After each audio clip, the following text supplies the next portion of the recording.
Hi there, this is David and welcome back to Let's Play The Legend of Heroes Trails of Cold Steel 3. Last time we made our way into Heimdall, and today we're going to continue our exploration before we move on to the point of no return and the final area. Oh, it's Hugo. Yeah, no kidding, now is the time to bend the rules. We're under martial law, and it's pretty bad. I wonder what's going on. Find out during the NPC dialogue episode. Yeah. Watch the thing! Figure it out! And NPC dialogue is actually going to be coming up right after this video. So, yeah, it's kind of nice. Basically, I'm just coming in for all the various sub-events that we have going on at this time. Oh, it looks like there's something going on here. Wow, lots of people.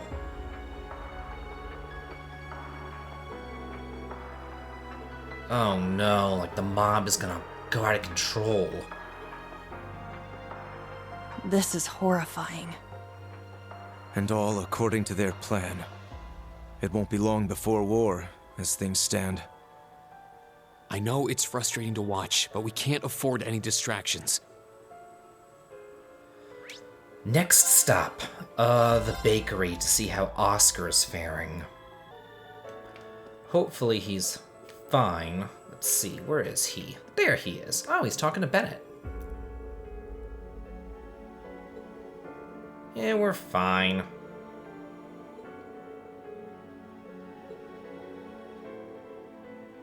Oh, yeah, you guys are kind of trapped here, aren't you?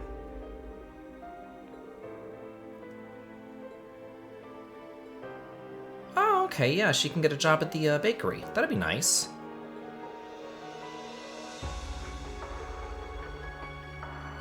Oh, he's actually giving her a place to stay, like a room and board and all that. He's not being patronizing, he's being nice. What's wrong with you? Just let him be nice. Ooh, nice. Get the last croissant. Sweet. Not that I'll ever use them, but they're there.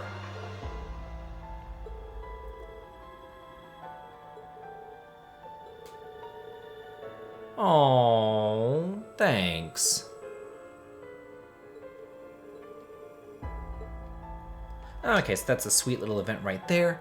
So now let's go to the Leica district, and let's go to this cafe right here. And talk to this girl, Miria. Like the goddess of destruction in Breath of Fire 3? Wasn't it the same god in Breath of Fire 1 as well as Breath of Fire 3? It was just the horrible translation that made Miria turn into Tyr in Breath of Fire 1. I'm pretty sure, but it's been a minute since I've played those games or even, you know, wrote or talked about those games. Oh wow, a book that criticizes the Chancellor. Huh, who knew? Okay, while we're here in this district, let's also go to the museum. Hopefully everything's okay there. Oh, you guys all right? Well, what is it?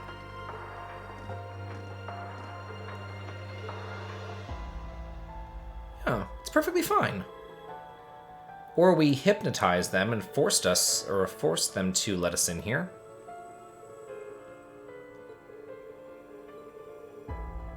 Closed indefinitely? Why?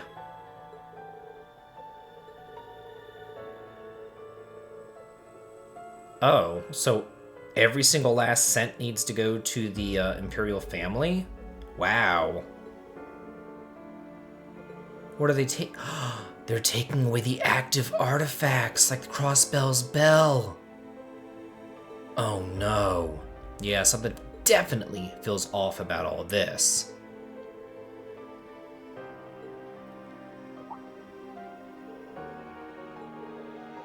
Is everything alright? Sounds coming from the basement.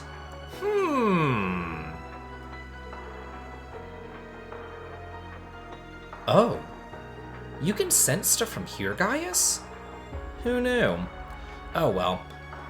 since he does have to go down there later on, we don't want him to be, you know, afraid of the dark or anything, so let's head down to the basement here, and hopefully everything is all right. Hopefully there's not huge monsters or anything. Oh, looky there. There is. Yeah. It's just like, what was that guy's name? A powerful foe. Ready yourselves. It was like Atmos or Atomnos or something from Final Fantasy V. A treasure chest.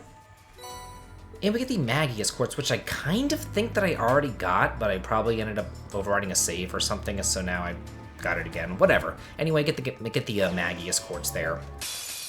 What a passionate foe. Are you gonna use instant death skills on us and then suck us in and swallow us whole? Burn, valiant heart! Hopefully not. That's from Final Fantasy V, and it kind of sucked whenever that happened, but we'll see. Whoa! Look at that damage! Man! Yeah, Laura's order is ridiculous! It's my turn. Tons of damage here. Wide open. An opening! Yes. Look at Rain's attack power, my god! Anyway, this guy is weak to time activate. magic.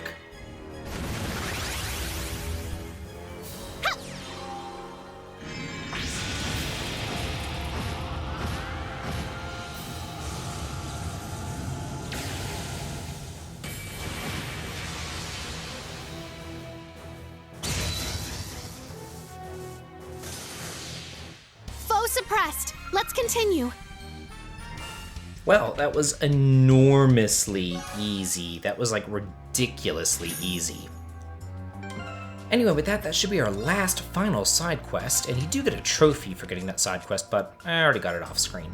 Anyway, let's see, we got a new quartz here. There it is. Yeah, ATS plus 40, and time to cast arts is cut down by 50%. That's insane. Especially, I wonder if you can actually combine that with the Chrono Repeater, and then time to cast arts would be like what? Like 17? It would just be like, I don't know, 17% time to cast arts or something like that. I don't know, but that would be really, really nice. Next up on my list of things to do, where do I want to go? Did all that. Let's go to the race course. And there's Celestine and Ferris.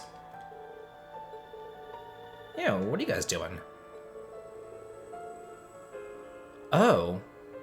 Who's holding an unofficial meeting in the VIP room? High Arms and Regnitz. Oh.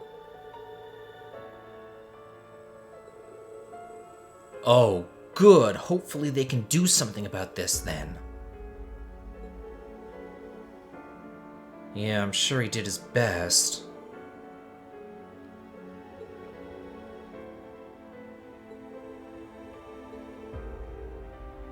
Oh.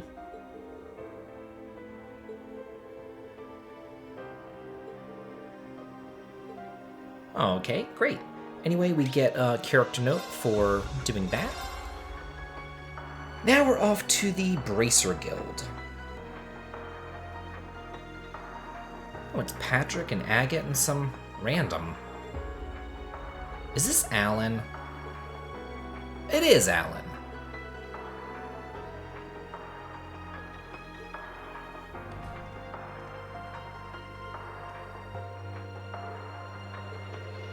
Yeah, why are you guys here?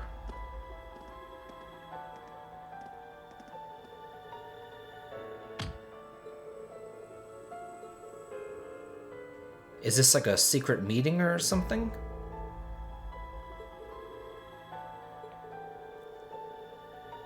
Oh.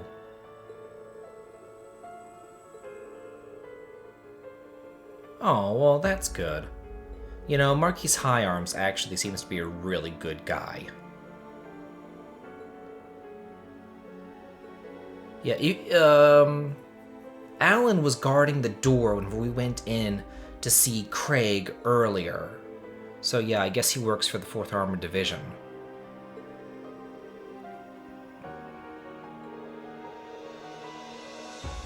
Oh wow, so Nightheart's no longer... A teacher. He went straight back to the army.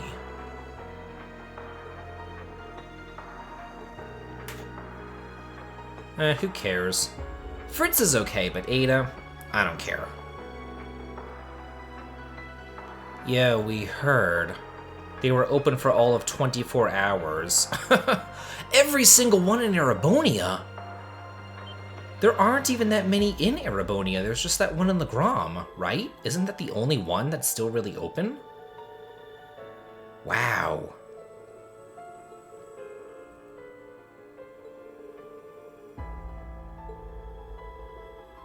I guess they'll have to go back to Libertal or somewhere else.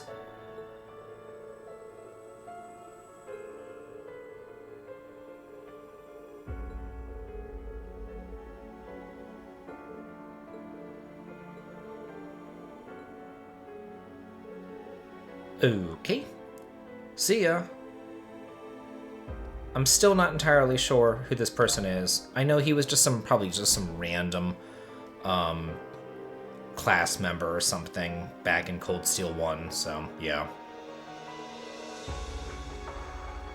Oh, okay, he was in the fencing club. Yeah, he has. Yeah, you were.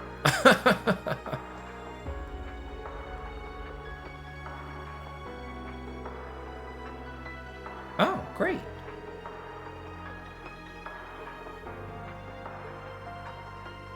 Well, that's good at least. Moving right along, let's go to the Sanct District, because we've got everything else done that we can get done, but now there's just a couple of events that we need to do here. The Heimdall Cathedral. It feels oddly quiet around here. Let's go inside after we've finished any other business we have.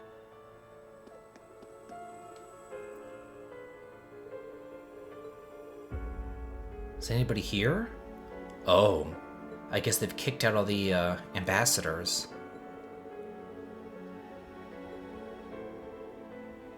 I'm sure they will.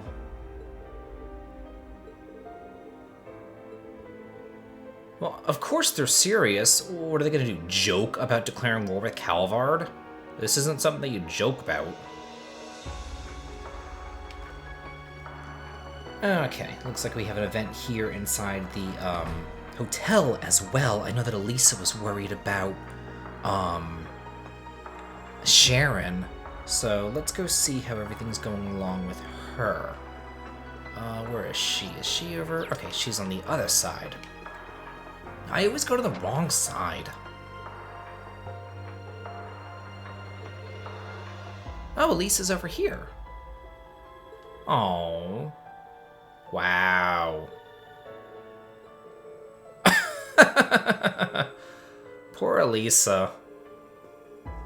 Man, she can't catch a break. They tease her just as much as they tease Reen.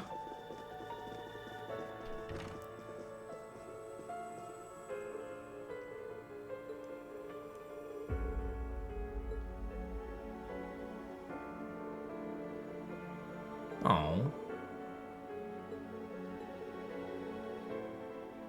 Yeah, I guess so. Is everything okay at the school? Oh, but isn't she, like, she's still fainted? She's having her dramatic fainting spell that lasts forever? Because whenever people faint, you know, they faint for days at a time. Yeah.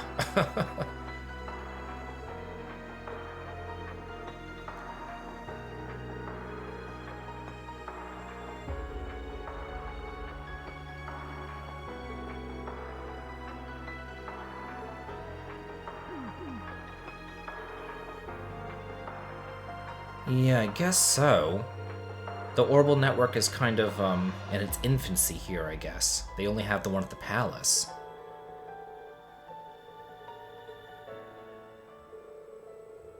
See, okay, I thought that they said that she was still in a coma, or she was still out cold from the fainting spell. Now, all of a sudden, she's able to speak?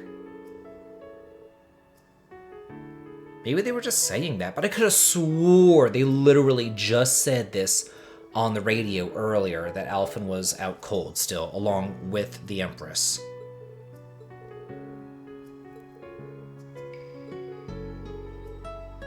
Oh. Oh.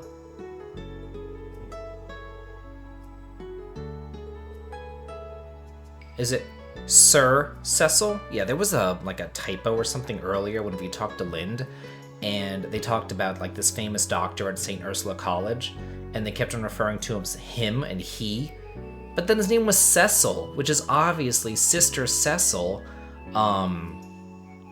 Guy's fiancée, Lloyd's. I guess it wouldn't really be anything to Lloyd.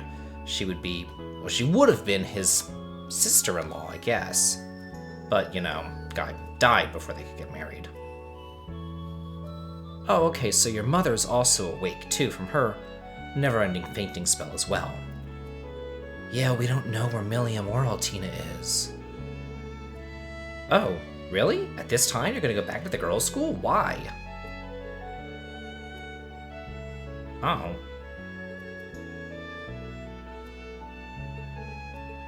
Everything's eerily calm outside the palace, actually.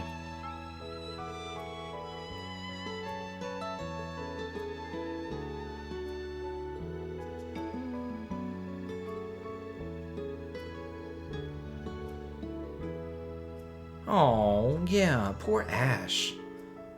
I feel really bad for Ash.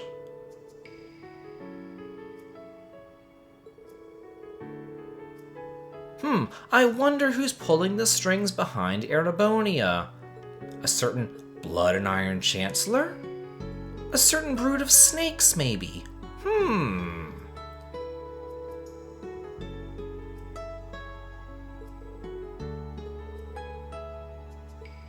You dragged your brother into this. Your brother came into this of his own volition.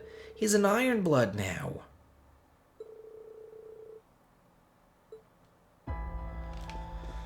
Okay, so we're done here. There's one more spot that I do want to go check. There was a star in front of St. Estria's Girls' School, so I will go over there and just check it out, although I feel like they're probably just gonna be like, nobody's here, don't worry about it. But we shall see.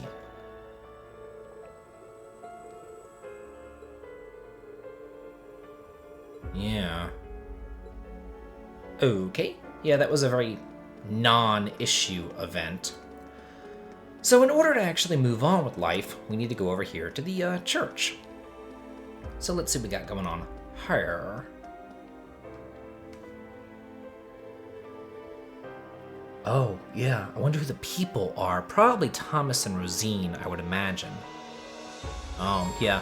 This is your point of no return. All quests will end, everything else will end, so you definitely want to save before going in here, and I also want to do some NPC dialogue. See you in a minute. I got everything done that I needed to get done, so yeah, let's go ahead and do this.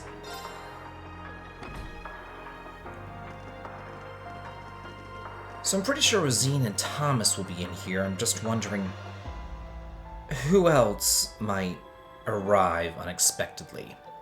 Oh, lovely. Another blocked scene. Well, we know something important's going to happen because it's a blocked scene.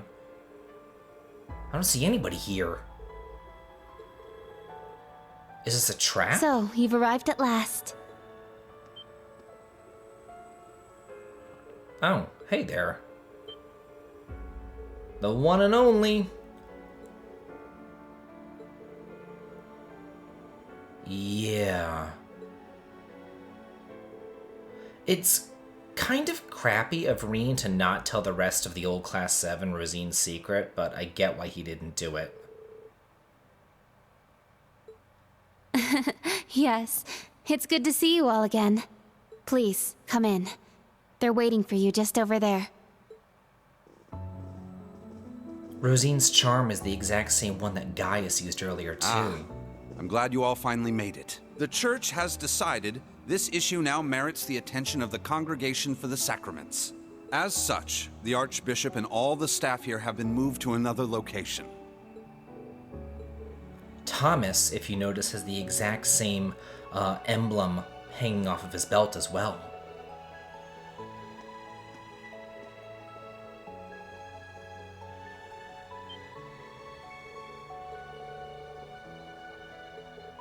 Yep, it's Thomas. Here he is. Thank you for all your diligence, Rosine. I'd feel much better if you were to stand watch over the front door now, just in case. Yes, understood. Leave it to me. I really like Thomas' outfit. It's super cute. Let me introduce you. This man is a member of the Gralsritter, a division of the Septian Church. He's the second in command, in fact. Thomas Lysander. He holds the seat of Second Dominion and is sometimes known by his title, the Partitioner.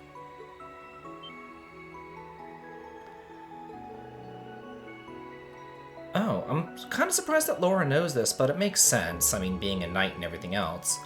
Oh, Eustace is talking about Scarlet here, yeah. There was a special scene with her in Cold Steel 2 where she talked about that. Yep. Now allow me to introduce you. This man is one of the Gralsritter's 12 Dominion, the successor to the 8th Dominion, Gaius Warzel. So, what happened to the 8th Dominion? Who was the Yeah, 8th Dominion? A lot happened all at once.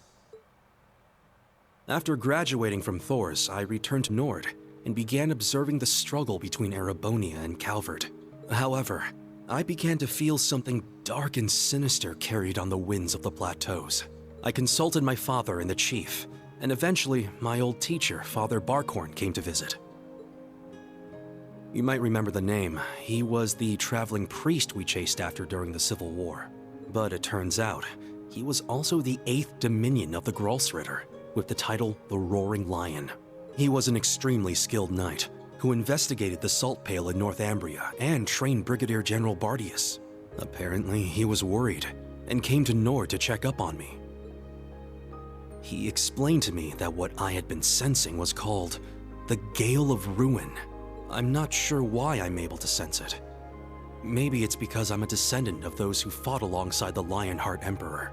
I mentioned this to him and he came to a realization, but then it happened.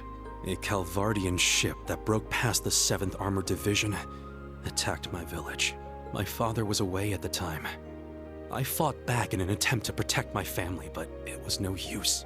Right as I prepared myself for death, my teacher threw his huge body in the way to protect me.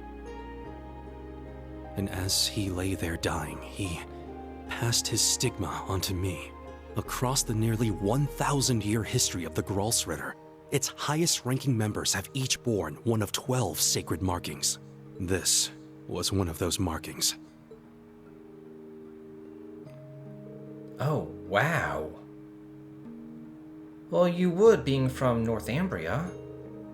Yeah.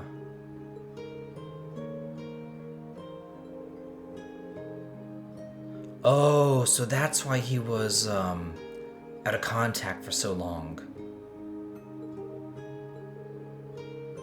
Yeah, I know, seriously, you should have told them. Come on. But as we all know, no one tells us anything.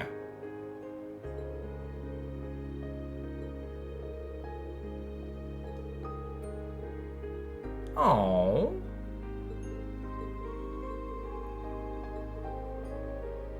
He really has. He's such a good kid. Thanks for finally telling us.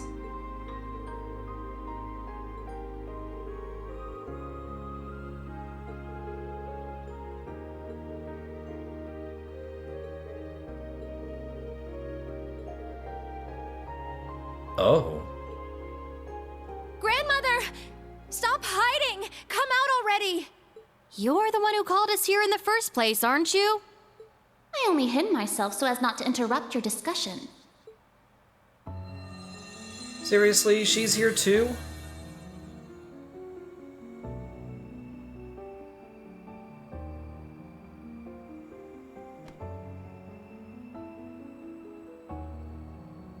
So she's the real reason why we're here.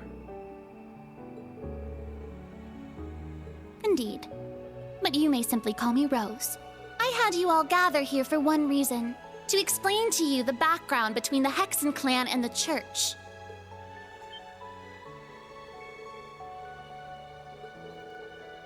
That's what I thought too. I thought that those two didn't get along. It's not as though we don't believe in Adios. There have been some differences in opinion over the years, but we and the church have worked together on a number of occasions.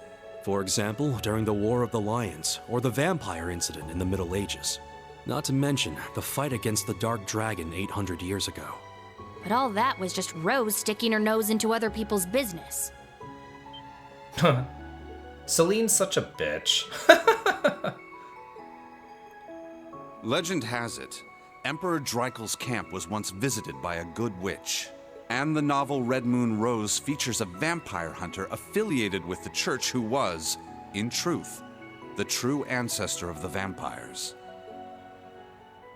The woman you now see before you was both of these people, even if she looks a bit different. That's a good question. 800 or so. However, you should know that my situation is somewhat unique. All other witches are normal humans. Except, of course, for the fact that they are all descendants of those who once guarded the Septarian of Fire. What's that?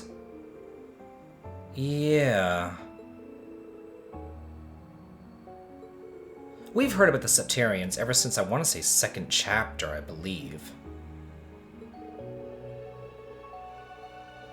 Yeah, Ouroboros wants those Septarians bad. That's what they're fighting for.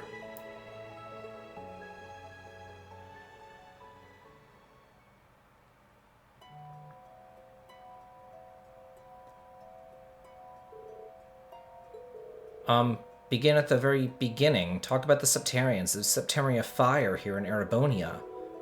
Yeah, explain it in full, please. And they will. Next time on Let's Play The Legend of Heroes Trails of Cold Steel 3. This has been David. If you like this, please like, comment, and subscribe, and have a good day.